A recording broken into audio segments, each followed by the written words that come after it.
Welcome to whistle. ఏదైతే మాజీ ముఖ్యమంత్రి వైఎస్ జగన్మోహన్ రెడ్డి గారు నిన్న తాడేపల్లి తన ప్యాలెస్ నుంచి సెలెక్టివ్ ప్రెస్ అంటే ఆయన ప్రెస్ మీట్ పెట్టారు. అది స్వేచ్ఛాయుతమైన ప్రెస్ మీట్ కాదు, కొంచెం సెలెక్టివ్గా ఆయనకి నచ్చిన ఛానల్స్ వరకే అనుమతించి వారి సమక్షంలో ప్రశ్నలు సమాధానాలు కాకుండా ఆయన గారికి ఎవరైతే అంతకుముందు జీవిడి కృష్ణమూర్తి అని చెప్పేసి ఒక వ్యక్తి ఉండేవారు, ఆయన మీటింగులు కానీ ఇట్లాంటి స్క్రిప్టెడ్ ప్రెస్ మీట్లు చదవటానికి రాసుకొచ్చిన దాన్ని ఇప్పుడు ఎవరు రాస్తున్నారో తెలియదు. జీవిడి కృష్ణమూర్తి గవర్నమెంట్ పోయిన తర్వాత జగన్మోహన్ రెడ్డి గారి నుంచి దూరంగా వెళ్ళిపోయారు అని వార్తలు వచ్చినాయి. పర్టికులర్గా నిన్నటి ప్రెస్ మీట్లో మా తాతగారిని వేటకోడలతో నరికి చంపారు దారుణంగా, మా తండ్రి మరణానికి అనుమానాలు ఉన్నాయి ఇప్పటికీ, అట్లాగే విజయవాడకు సంబంధించి వంగవీటి రంగాన్ని కూడా దారుణంగా చంపారు. ఇవన్నిటి వెనకమాల ఇంకా ఒక 3-4 వ్యక్తులు దానికి సంబంధించిన మాట్లాడు. ఆఖరికి వైఎస్ వివేకానంద రెడ్డి మా చిన్నాన్నను కూడా చంపారు. మేము బాధితుల కుటుంబం అని చెప్పేసి అద్భుతమైన నటనా చాతుర్యాన్ని తాను ఎంపిక చేసుకున్న మీడియా సాక్షిగా చెప్పారు. దానికి సంబంధించి నాటి సంఘటనలు ఏదైతే వైఎస్ రాజారెడ్డికి సంబంధించి ఆయన ఎంత సాధుజీవి, ఎంత ఆవు మనస్తత్వం అయింది అనే దానికి సంబంధించి, ఆనాటి ఘటనకు సంబంధించి, రాజారెడ్డి హత్య గావింపబడటానికి అసలు కారణం ఏంటి, ఆ హత్య కేసులో నిందితులుగా కోర్టు ఇప్పుడు నిర్దోషులుగా ఎటువంటి సంబంధం లేదు అని తెలిసినప్పటికీ నాటికి చాలామంది జీవిత ఖైదీలుగా ఇళ్ళకి ఇళ్ళు కాలనీలు తగడబడిన పరిస్థితి. ఆ మొత్తం సమగ్రమైన కథని మళ్ళీ జగన్మోహన్ రెడ్డి రాజారెడ్డి మనవడు కెలికాడు కాబట్టి ఈ జనరేషన్కి తెలియకపోవచ్చు, కానీ ఆనాడు ఏం జరిగింది అనేది ఆల్రెడీ ఇదే పార్థసారథి రెడ్డి గారు, పేర్ల పార్థసారథి రెడ్డి అడ్వకేటు, ఆయన మేధావి, ఎందుకు రాజారెడ్డి మర్డర్ కేసులో ఆయన ముద్దాయిగా ఆనాడు చేర్చబడ్డారు అనే దానికి సంబంధించి గతంలో మనకి విజిల్లోనే సమగ్రమైన ఒక ఇంటర్వ్యూ ఇస్తే అది దాదాపు ఒక 16 లక్షల మంది అప్పట్లోనూ చూశారు. నిన్న జగన్మోహన్ రెడ్డి ప్రెస్ మీట్లో మాట్లాడటం, ఆయన సాధు శాంతి దూత ప్రవచనాలు, ఆయన కుటుంబం మొత్తం కూడా రక్తం అంటే తెలవదు, అది చూస్తే కళ్ళు తిరిగి కింద పడిపోతాము, మేము బాధితుల కుటుంబం అంటున్నారు. ఆయన ఏ రకంగా బాధితులు ఆ కుటుంబం అయ్యారో, ఒక తండ్రి లేని పిల్లగాడు, యువకుడు, మాజీ ముఖ్యమంత్రి చెప్పిన దానికి సంబంధించి విజిల్ ప్రేక్షకులకి ఎక్స్క్లూజివ్గా పులివెద్దుల నుంచి పేర్ల పార్థసారథి రెడ్డి గారు మనకు అందుబాటులో ఉన్నారు. నమస్కారం అండి. నమస్కారం సార్. నిన్నటి వరకు ఏదైతే నిన్న జగన్మోహన్ రెడ్డి ప్రెస్ మీట్లో చెప్పారో ఆ తర్వాత మొత్తం చర్చ అంతా సోషల్ మీడియా కానీ, మెయిన్ స్ట్రీమ్ మీడియాలో కానీ, టీవీ ఛానల్స్లో కానీ, ఇవాళ పత్రికల్లో కూడా పతాక స్థాయిలో, దట్టు ఆంధ్రజ్యోతి దినపత్రికలో స్టేట్ ఎడిషన్ కానీ, ప్రపంచవ్యాప్తంగా చూసే ఇంటర్నెట్ ఎడిషన్లో కానీ మీ వార్త మీరు నిన్న ఏబిఎన్ ఆంధ్రజ్యోతిలో ఏదైతే చెప్పారో దానికి సంబంధించిన వార్తా కథనాన్ని ఆయన రాక్షసుడు అనే, జగన్మోహన్ రెడ్డిని మీరు రాక్షసుడు అని అన్న హెడ్డింగ్తో మీ ఫోటోతో వార్త ప్రచురించారు. విజిల్కి మీరు గతంలో చెప్పారు, ఆ చెప్పిన దాన్ని ఇంకంత లోతుగా విస్తరించే విధంగా కొంచెం కొత్త విషయాలు, అక్కట ఆనాటి పరిస్థితులు, ఆ కుటుంబానికి సంబంధించిన సాధు తత్వాన్ని వివరిస్తారా? జగన్మోహన్ రెడ్డి మా తాతను చంపినోళ్లకు నేను స్వేచ్ఛను ప్రసాదించిన, నేను అనుకుంటే వాళ్ళను ఏమైనా చేయగలను, ఏమీ అనుకోను, రాబోయే రోజుల్లో కూడా వాళ్ళు ప్రశాంతంగా జీవిస్తారు అని చెప్పి సన్నాయి నొక్కులు నొక్కినారు. మరి ఆయన నటనా కౌశలం ముందు ఆంధ్ర రాష్ట్రంలో ప్రఖ్యాత నటులైన ఎన్టీఆర్, ఏఎన్ఆర్ కూడా చాలరు. ఆయనకు పద్మశ్రీ అవార్డో, ఆస్కార్ అవార్డో ఇవ్వాల్సింది ఉంటుంది. ఒక్క పులివెందుల నియోజకవర్గము, కడప జిల్లానే కాదు, రాయలసీమ జిల్లాలంతా వారు చేసినటువంటి దారుణ మారణకాండలు, దమన కాండలు ఇప్పటికీ కూడా ప్రజల కళ్ళ స్మృతి పదము నుంచి చెరిగిపోని సంఘటనలుగా ఉన్నాయి. ఎప్పుడు చూసినా వాళ్ళ తండ్రి అదే పనిగా 1998 తర్వాత వార్తాపత్రికల్లో కానీ, అసెంబ్లీలో కానీ ప్రైవేట్గా మాట్లాడే సందర్భం వచ్చే మా నాయన్ని చంపిన వాళ్ళని కూడా నేను వదిలేసిన అని చెప్పి తన రాజకీయ సామ్రాజ్యం విస్తరించుకునేదానికి ప్రయత్నం చేసినాడు. అదేవిధంగా కొడుకు కూడా గతంలో తండ్రి మరణాన్ని, చిన్నాయన మరణాన్ని అడ్డం పెట్టుకొని రాజకీయాలు చేసినాడు. దానివల్ల ఉపయోగం పొందినాడు. ఇప్పుడు మళ్ళీ మమ్మల్ని కేంద్ర బిందువు చేసుకొని వాళ్ళ తాత ఏదో చాలా గొప్పవాడైనట్టు, నోట్లో కాళ్ళు చేతులు పెట్టిన కొరకనంత అమాయకుడైనట్టు, భారతదేశ స్వాతంత్ర సంగ్రామంలో పాల్గొన్న కుటుంబం అయినట్లు, స్వాతంత్ర సంగ్రామ యోధునిగా ఈ రాష్ట్ర పుటల్లో, జిల్లా పుటల్లో నిలిచిపోయినట్టు ఇవన్నీ నంగనాచి మాటలు చెప్పడం పూర్తిగా అసత్యం. వైఎస్ కుటుంబం అంటేనే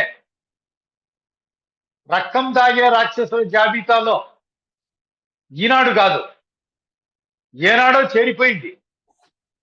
మరి 98లో రాయారెడ్డి మర్డర్ జరిగితే 96లోనే పార్థసారథి అనబడే నన్ను ముక్కలు ముక్కలుగా నరకడం జరిగింది. వాళ్ళు తంతే తన్నించుకోవాలా, నరికితే నరికించుకోవాలా, చంపితే చంపించుకోవాలా.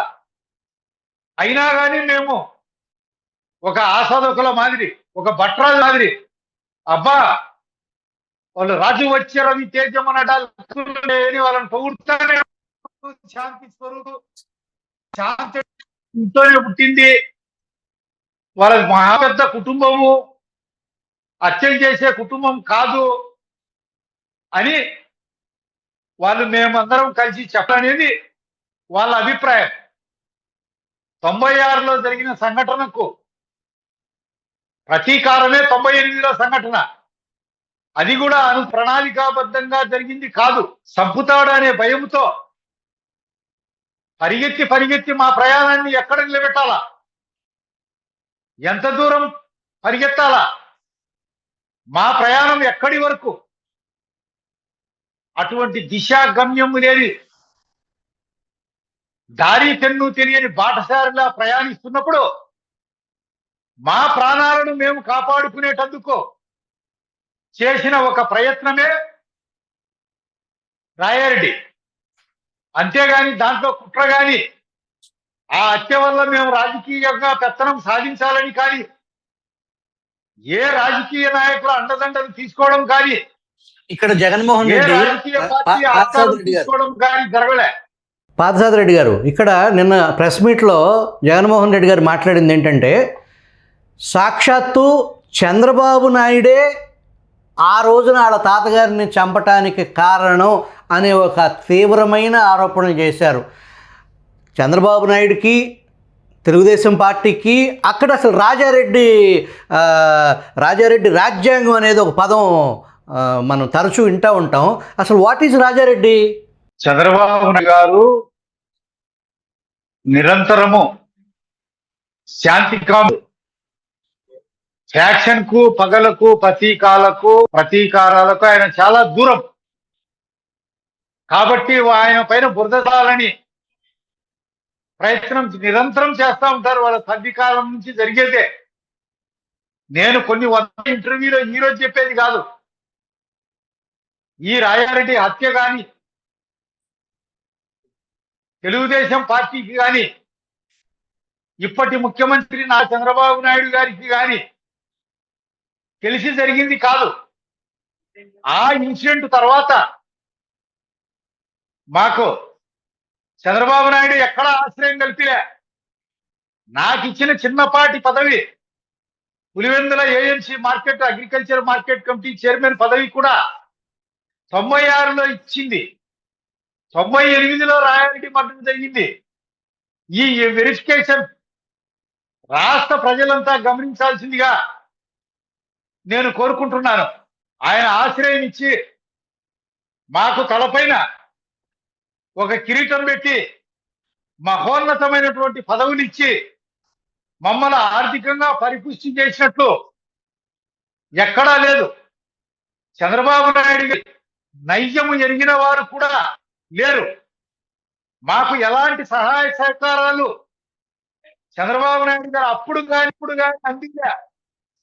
మేము సొంత గుండె బలముతో మా పౌరుషంతో మా పరాక్రలో ఇంతవరకు కాలాన్ని ముందుకు జరుపుకుంటా వచ్చాం తప్ప చంద్రబాబు నాయుడికి రాయల్ హత్యకు ఎలాంటి సంబంధం లేదు, ఎలాంటి ఆశ్రయం ఇవ్వలే. రాయలసీమ రాజ్యంలో మామూలుగా జనరల్ గా హత్య జరిగితే తిరిగి చంపేస్తారనే ఉద్దేశంతో ప్రతీకార హత్యలు జరుగుతూ ఉంటా. అవి ఏ రాజకీయ పార్టీ చేయడం కానీ గైడ్ లైన్ ఇవ్వడం కానీ జరగదు. పదే పదే చంద్రబాబులో పడేట్టుగా చెప్పడం చంద్రబాబు ఈ విధంగా పదే పదే భయపడి ఇస్తూ ఉంటే భయపడతాడు. తెలుగుదేశం సొరకత్తుల్లా ఉన్నటువంటి పార్టీ లాంటి వాళ్ళను, చురుకైన నాయకులను ముందుకు చేస్తే మనకు రాజకీయంగా ఉపయోగంగా ఉంటుంది. వీరిని మొగ్గదశ వేస్తే మనకు రాజకీయంగా ఉంటుంది అని వారి అభిప్రాయం. ఇది చంద్రబాబు నాయుడు గారు ఎంత తొందరగా కనుక్కుంటే అంత మంచిది.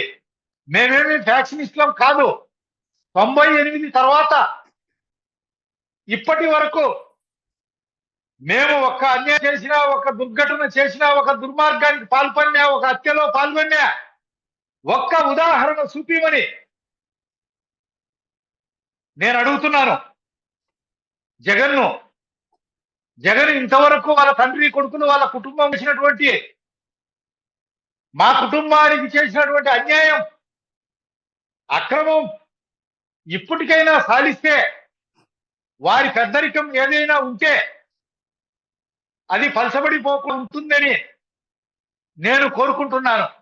ఇప్పుడు ఏదైతే వైఎస్ జగన్మోహన్ రెడ్డి వాళ్ళ తాతగారిని, తండ్రిని, బాబాయిని కూడా చంద్రబాబు నాయుడు గారే చంపించారు అనేది సుస్పష్టంగా ఆయన 1కి 10 సార్లు నిన్న ఇంకా డీటెయిల్డ్గా మొత్తం తెలుగుదేశం పార్టీని, అందులో చంద్రబాబు నాయుడిని ఒక దారుణమైన హంతకుడు కింద చిత్రీకరించడం, హత్యలు చేసే పరిస్థితి, చంద్రబాబు నాయుడు ఇట్ సెల్ఫ్ ఒక ఫ్యాక్షనిస్టు అనే ఒక ముద్ర వేయాలి అనే ప్రయత్నం సుస్పష్టంగా చాలా పథకం ప్రకారం ఆ స్క్రిప్ట్లో చంద్రబాబు నాయుడు అనేక హత్యలు చేయించారు.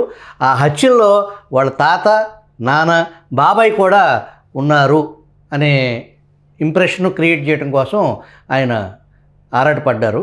అయితే పర్టికులర్గా రాజారెడ్డి విషయంకి వచ్చేటప్పటికి ఒక ఎస్టీ కాలనీ మొత్తం తగలబెట్టారు అనే ఆరోపణలో ఆ దాంట్లో ఆయన ముద్దాయి కోర్టు విచారణలో రాజారెడ్డికి భయపడి ఎవరో సాక్ష్యం చెప్పలేదు అనేది. ఎన్ని ఇళ్ళండి ఆ ఘటనలో తగలబెట్టింది? సుమారుగా అక్కడ 500 ఇళ్ళు ఉంటాయి సార్. దగ్గర నగరుగుట్ట, ఎరుకల షెడ్యూల్ ట్రైబ్స్ వాళ్ళ ఇళ్ళన్నీ తగలబెట్టడం జరిగింది. అది ఓపెన్ ఫ్యాక్టే, పట్ట పగులు జనాన్ని వేసుకొని పోయి దానివల్ల వాళ్ళకు 2 టర్ములు పొలిటికల్ గా లైఫ్ వచ్చింది. వాళ్ళను ఎరికల వాళ్ళను అణచివేసినారు అని వారిపైన నేరారోపణలు మోపి ఎస్టీ కాలనీ అంటే ముద్దాయిగా ఉన్నాడు. నగరుగుట్ట ఎరుకల పులివెందుల. ఇప్పుడు పదే పదే చంద్రబాబు నాయుడు గారిని మా తండ్రి హస్తం ఉంది, మా తాత దాంట్లో నువ్వు ఆశ్రయం ఇచ్చినావు, మా చిన్నాయన దాంట్లో చంపితే చంద్రబాబు నాయుడు అంటే ఉలిక్కి పడతాడు. ఉలిక్కి పడి 100 కిలోమీటర్లు ఎనిక్కిపోయి తిరిగి చూస్తాడు. దీనికి ఫ్యాక్షన్ కు వ్యతిరేకంగా దూరం కాబట్టి ఆయనకు ఎలాంటి సంబంధం లేని సంఘటనలో చెప్పినా ఉలిక్కి పడతాడు కాబట్టి దాంట్లో ఆయన జడుచుకుంటాడు కాబట్టి పదే పదే వీళ్ళు జడిపిడం ఆయన రాజారెడ్డి హత్య జరిగిన రోజు మీ ఇంట్లో జరిగిన దుర్ఘటన, అట్లాగే మీ ఊళ్ళో జరిగిన విధ్వంసం గురించి వివరిస్తారా? రాజారెడ్డి చనిపోయిన రోజే నా తమ్ముని కూడా డాక్టర్ ఈసీ గంగిరెడ్డి అంటే వైఎస్ భారతి ఫాదర్ మా ఊరికి వెనకే వస్తుంది. గొల్లలగూడ అని వాళ్ళ ఊరు. వేములంలోనే మా ఊరికి సుమారు 3 కిలోమీటర్లు. మా ఇంటి వెనకే వాళ్ళ ఊరు. డాక్టర్ ఈసీ గంగిరెడ్డి, అవినాష్ రెడ్డి తండ్రి వైఎస్ భాస్కర్ రెడ్డి దాంట్లో డైరెక్ట్ వాళ్ళు. ఆ రోజు జరిగినటువంటి దారుణ మారణకాండ, దమన కాండ ఇంత అంతా కాదు. రాయారెడ్డి చనిపోయినాడని తెలుసానే మళ్ళా రాజకీయ పరంగా ఏ ఒక్కరు ముందడుగు వేయకూడదు, బూతులన్నీ మనకు హ్యాండ్ కావాలనే ఒక దురాలోచనతో ప్రణాళికాబద్ధంగా వేముల మండలంలో వేముల్లో మావి, మా బంధువులవి, మా సహచరులవి ఇళ్ళన్నీ సమూలంగా దుంపనాశనం చేశారు. అదే తగలబెట్టారు, భస్మీ పట్టణం చేశారు. పులివెందుల పట్టణంలో కూడా తెలుగుదేశం పార్టీ కార్యకర్తలై, సానుభూతి పరులై వాళ్ళవి కూడా అనేకమైనటువంటి ఇల్లు భస్మీ పట్టణం చేశారు. ఎక్స్ఎంపీ డిఎన్డి గారిది, వాళ్ళ తమ్ముడు అడ్వకేట్ రంగారెడ్డిది, ఎక్స్ సమితి ప్రెసిడెంట్ రామకృష్ణారెడ్డి, ఇంకొక రామకృష్ణారెడ్డి, నాగవర్ధన్ రెడ్డి, ఇట్లా చెప్పుకుంటా పోతే ఇక్కడి నుంచి శ్రీకాకుళం వరకు ఒక లిస్టే తయారవుతుంది. మరి అది ఏ విధంగా వాళ్ళ కుటుంబం మంచిదో, వాళ్ళ కుటుంబం ఏ విధంగా శాంతి ప్రియులో, శాంతి దూతలో నాకు అర్థం. ఆయన ఉద్దేశం ఏం లేదు సార్. 96, 98 ఆ సూట్ కేసు బాంబులు, ఈ సంఘటనలన్నీ కబడిపోయి కొత్త తరానికి, 98 తర్వాత పుట్టినటువంటి యువ తరానికి ఆ చరిత్ర తెలియదు. తాను ఏమి చెప్పినా ఈ తరం నమ్ముతారు, ఈ తరాన్ని ఆకర్షించవచ్చు, దాంట్లో రేపు ఓట్ల రూపంలోకి మార్చుకోవచ్చు అనే ఒక ఆలోచనతో ఇదంతా చేస్తా ఉంటాడు తప్ప వేరే కాదు. రెడ్డి గారు, రాజారెడ్డి హత్య కేసులో సతీష్ రెడ్డి ఒక నిందితుడిగా ఉన్నాడు అప్పట్లో. ఇప్పుడు అదే సతీష్ రెడ్డి జగన్మోహన్ రెడ్డి పార్టీలో, దట్టు పులివెందుల్లో కీలకమైన పరిస్థితుల్లో కీలకమైన బాధ్యతలు చూస్తున్నారు కదా. ఇప్పుడు రాయారెడ్డి కేసులో 19వ నిందితుడు అక్యూజుడు సతీష్ రెడ్డి కొన్ని పార్టీలో వచ్చినటువంటి నాయకత్వం వచ్చినటువంటి సంఘటన వల్ల ఆయన వైసీపీ పోయాడు. ప్రధాన కార్యదర్శి సతీష్ రెడ్డిని ఆ కేసులో పెట్టడం కాదు. తర్వాత వేల్పులలో, మండలం వేల్పులలో ఒకే ఒక సొసైటీకి ఎలక్షన్ జరిగింది. తెలుగుదేశం పార్టీ తరఫున నామినేషన్లు వేయిన సతీష్ రెడ్డి అక్కడికి వచ్చాడు. వచ్చే భయంకరంగా ఆనాటి రాజశేఖర రెడ్డి ప్రభుత్వంలో కాంగ్రెస్ విపరీతంగా దౌర్జన్యానికి దిగారు. ఆ దౌర్జన్యంతో ప్రాణాలు కాపాడుకునేదానికి గన్మెన్లు ఫైర్ ఓపెన్ చేసి చంపారు కాంగ్రెస్ వాళ్ళు. అది సతీష్ రెడ్డే ఫైర్ చేసినాడు అని చెప్పి ఆ రోజు కేసు పెట్టడం జరిగింది. చనిపోయిన కాలి వేలి ముద్రలు తీసుకొని ఆ కేసు పెట్టారు. ఆ కేసు రిజిస్టర్ చేసిన కోర్టులో అదంతా కాలి వేలి ముద్రలు తీసుకునేటువంటి క్రాంతిమతి అనే ఫస్ట్ క్లాస్ జ్యుడిషియల్ ఆఫీసర్ అది అబద్ధము, ఆమె తప్పు చేసింది అని తెలిసి ఆమెను సర్వీస్ నుంచి టర్మినేట్ చేయడం జరిగింది. వీరు మంచివారు, సత్యవంతులు అంటే ఏ విధంగా సతీష్ రెడ్డి పైన గ్రానైల్డ్ విషయాలు. సతీష్ రెడ్డి ఎప్పుడు ఎలక్షన్లకు పోయినా వాళ్ళ దౌర్జన్యాన్ని ఎదుర్కొన్నాడు. వాళ్ళ దౌర్జన్యం కళ్ళతో చూశాడు. మరి వాళ్ళ తండ్రి కేసులో 9వ ముద్దాయిగా ఉన్నాడు. ఛార్జ్షీట్ లో తీసేసినారు. తెలుగుదేశంలో ఉన్నటువంటి వారి అందరికీ ఆప్తుడు. ఈ రోజు కూడా సగటు పులివెందుల నియోజకవర్గంలో ఉండే తెలుగుదేశం నాయకులు కానీ కార్యకర్తలు కానీ సతీష్ రెడ్డి 25 సంవత్సరాలు వీరోచితంగా రాజశేఖర రెడ్డితోనూ, రాయారెడ్డితోనూ, వివేకానంద రెడ్డితోనూ, జగన్ తోనూ పోరాటం మెడమపై పోరాటానికి అప్పటి తెలుగుదేశం పార్టీ ఇన్ఛార్జ్ అయినటువంటి సతీష్ రెడ్డి తెలుగుదేశం పార్టీ కార్యకర్తలతో నామినేషన్లు వేయించడానికి వేలుపుల బూతుల దగ్గరికి పోయారు. రాజశేఖర రెడ్డి మేము సీఎం గా ఉండగా అన్ని బూతులు రాజీగా పోతే నువ్వు నామినేషన్లు వేయించను వస్తావా అని చెప్పి అక్కడ వేలాదిగా గుమిగూడినటువంటి ఆనాటి రాజశేఖర రెడ్డి కార్యకర్తలు కాంగ్రెస్ వారు సతీష్ రెడ్డి పైన భీకరమైన దాడి చేశారు.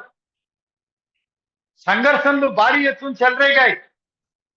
శాంతి భద్రతల సమస్య తలెత్తింది.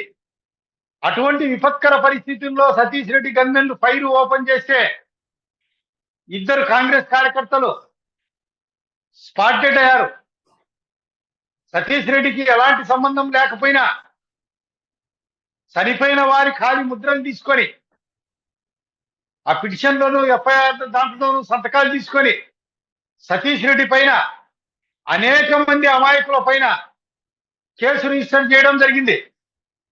వేలి ముద్రలు అక్రమంగా చనిపోయిన వారి శవాల వేలి ముద్రలు తీసుకున్నందుకు ఆనాటి ఫస్ట్ క్లాస్ జ్యుడిషియల్ మ్యాజిస్ట్రేట్ క్రాంతిమతిని సర్వీస్ నుంచి సస్పెండ్ కాదు టర్మినేట్ చేయడం జరిగింది.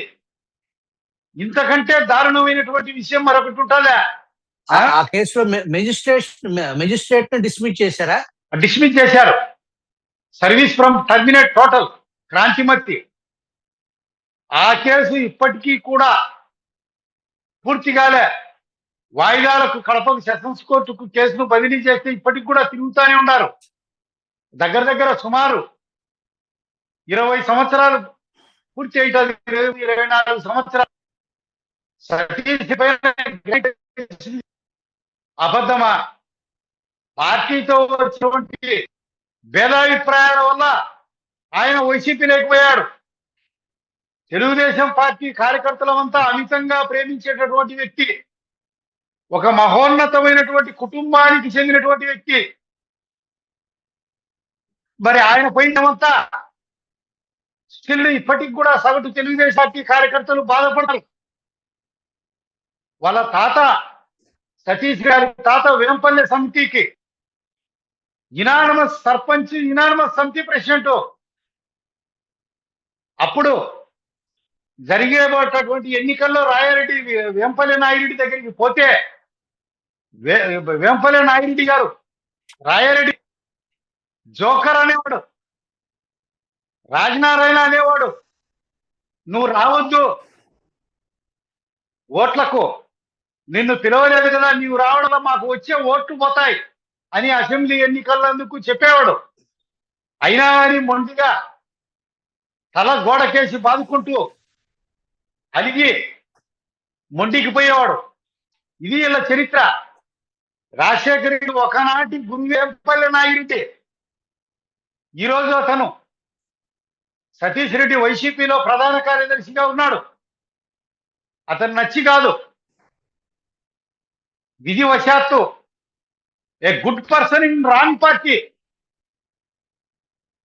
ఒక మంచి వ్యక్తి కిరాతకుల గుంపులో, చిన్నాయన్ను సంహరించినటువంటి గుంపులో తండ్రి సరిపోతే తండ్రి శవం ముందర మొదలయ్యి దర్బార్లా తానే సీఎం కావాలని సంతకాలు చేయించుకున్నటువంటి వ్యక్తి పార్టీలో, నగరగుట్టలో ఒక ఎరుకల కులానికి చెందినటువంటి వ్యక్తి తెలుగుదేశంలో ఉంటే మహేష్ అని సతీష్ కు వీరాభిమాని, అతన్ని గొంతుకోసి చంపేయడం జరిగింది. ఇంజనీరింగ్ గ్రాడ్యుయేట్ అతని తమ్ముని కొడుకులను ఇద్దరిని గొంతులు కోశారు. వాటికి కనీసం అప్పటి పోలీసులు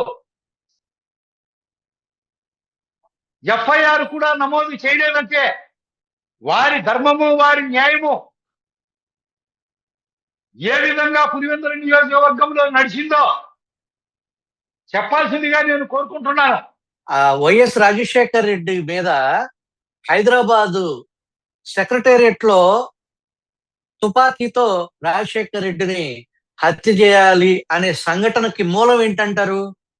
మూలము వెంకటనరసయ్య గారని కోడూరు ఏరియాలో ఉండేవాడు సార్. సగటు వీర క్షత్రియుడు ఆయన. ఆయన కమ్యూనిస్టు పార్టీ సింపతైజర్. రాయారెడ్డి కుటుంబం కూడా కమ్యూనిస్టు పార్టీ సింపతైజర్ గా సిపిఐకి ఉండేవాళ్ళు. ఉంటే ఇద్దరు స్నేహితంగా ఉండి రాయారెడ్డిని తన దాంట్లో వాచ్మెన్ గా పిలిచకపోయినాడు.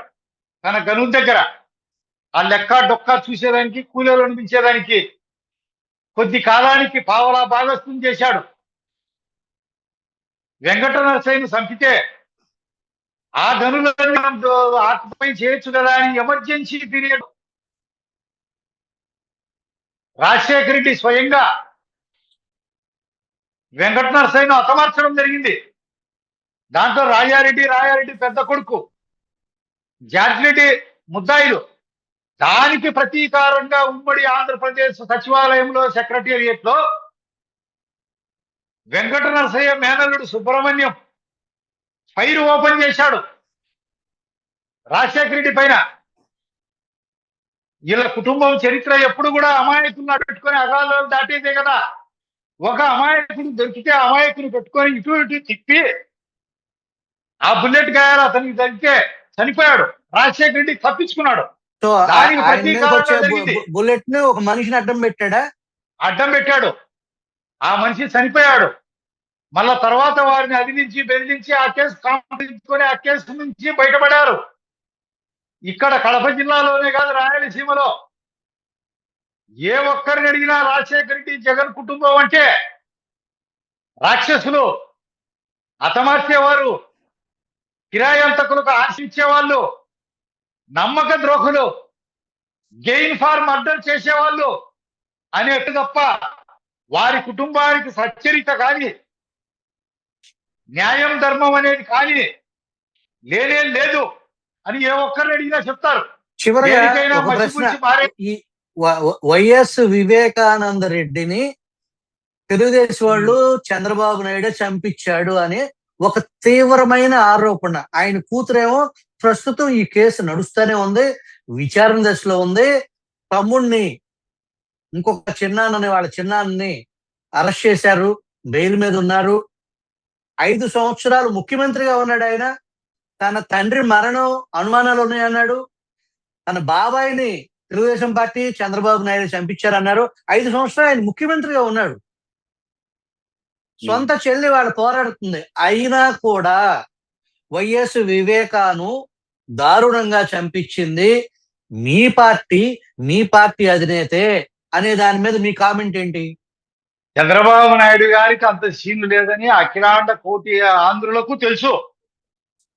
ఆ కేసు చంద్రబాబు నాయుడు మీదనే కాదు, జమ్మనమడుగు ప్రస్తుత శాసనసభ్యుడు చదిపిరాళ్ళ ఆదినారాయణ రెడ్డి మీద కూడా మోటాడు ఎంపీ క్యాండిడేట్ కాబట్టి ఒకప్పుడు వారంతా స్నేహితంగా ఉండేవాళ్ళు. జగన్ తో భయంకరమైనటువంటి ఆయన దుర్మార్గం గురించి భేదాభిప్రాయాలు వచ్చే ఆదినారాయణ రెడ్డి తెలుగుదేశంలోకి వచ్చాడు. మిగతా ఎలాంటి భేదాభిప్రాయాలు లేవు. వివేకానంద రెడ్డి మీద నా మీద పడింది కదా అని మానసికంగా అవి ఆదినారాయణ రెడ్డి కురింగి కృషించి నశించిపోయి ఎంపీగా నిలబడించే ప్రచారం కూడా చేసుకోలేకపోయాడు. అదే దావానందముల ఆంధ్ర రాష్ట్రం అంతా వ్యాప్తి చెందింది, ఖండించేవాడు లేక. దాదే పెట్టుబడిగా జగన్మోహన్ రెడ్డి సీఎం కావడం జరిగింది. చంద్రబాబు నాయుడు గారికి ఆ సాహసము, ఆ గుండె, ఆ ధైర్యము ఉంటే వైఎస్ రాజశేఖర రెడ్డి సీఎం అయ్యేవాడు కాదు. 98 తర్వాత మమ్మల్ని ఎమ్మెల్యేగా అనౌన్స్ చేస్తే రాజశేఖర రెడ్డి కుటుంబం ఎమ్మెల్యే అయ్యేదే కాదు.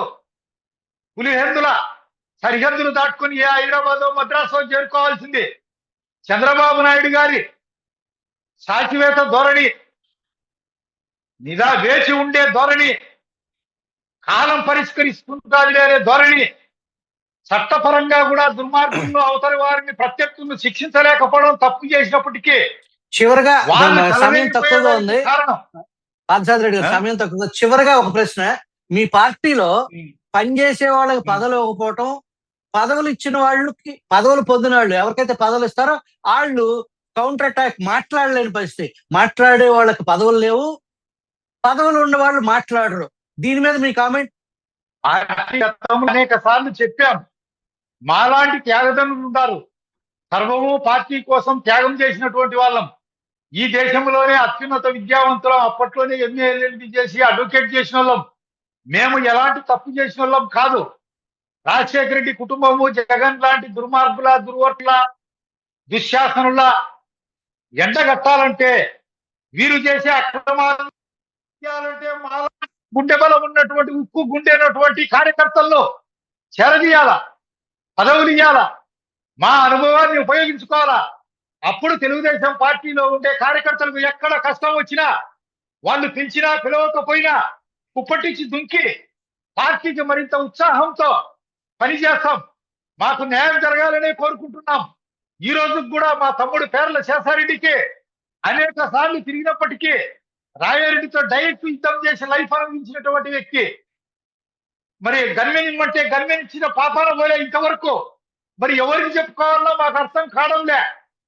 ఇలాంటి పార్టీ ఇప్పటికైనా మారుతాదని పార్టీలో ఉండే కార్యకర్తలు, నాయకులు జగన్ చేసే అక్రమాలను, అన్యాయాలను నిరంతరం అలుపెరగకుండా, వెనుదిరగకుండా పోరాటం చేస్తారని, ఆంధ్రులకు తెలుగుదేశం పార్టీని రక్షని, ఆంధ్రజాతిని కాపాడేది తెలుగుదేశం పార్టీని అని ముందుకు తీసుకుపోతారని నేను భావిస్తున్నాను. ఆ విధంగా ఏమాత్రం ఆలస్యం ఉన్నా అసత్యాన్ని సత్యంగా, అన్యాయాన్ని న్యాయంగా, అధర్మాన్ని ధర్మంగా జగన్ ప్రచారం చేస్తాడు. గోబెల్ ప్రచారాన్ని, ఆ ప్రచారాన్ని తిప్పికొట్టాల్సినటువంటి అవసరం ప్రతి తెలుగుదేశం పార్టీ కార్యకర్త పైన ఉంది అని నేను కోరుకుంటున్నాను. Thank you very much Parthasarathi Reddy గారు. జూమ్ లో ఇంత సమయం విజిల్ ప్రేక్షకులకి మీరు కేటాయించినందుకు. పులివెందుల్లో మీ పార్టీ అధికారంలో ఉంది కాబట్టి ఇప్పుడు కానీ భవిష్యత్తులో కానీ ఒక ప్రశాంతమైన వాతావరణం, పూర్తి స్వేచ్ఛాయుత గాలి పీల్చుకునే ఒక అద్భుతమైన ప్రజాస్వామ్యం వెళ్లి విరవాలి. అక్కడ ఎటువంటి బూత్ క్యాప్చర్స్ కానీ, బలవంతం కానీ, బెదిరింపులు కానీ, హత్యలు కానీ జరగకుండా ప్రజలు మొత్తం ప్రశాంత జీవనం కోరుకోవాలని మనస్ఫూర్తిగా కోరుకుంటూ థ్యాంక్ యూ వెరీ మచ్ అండి.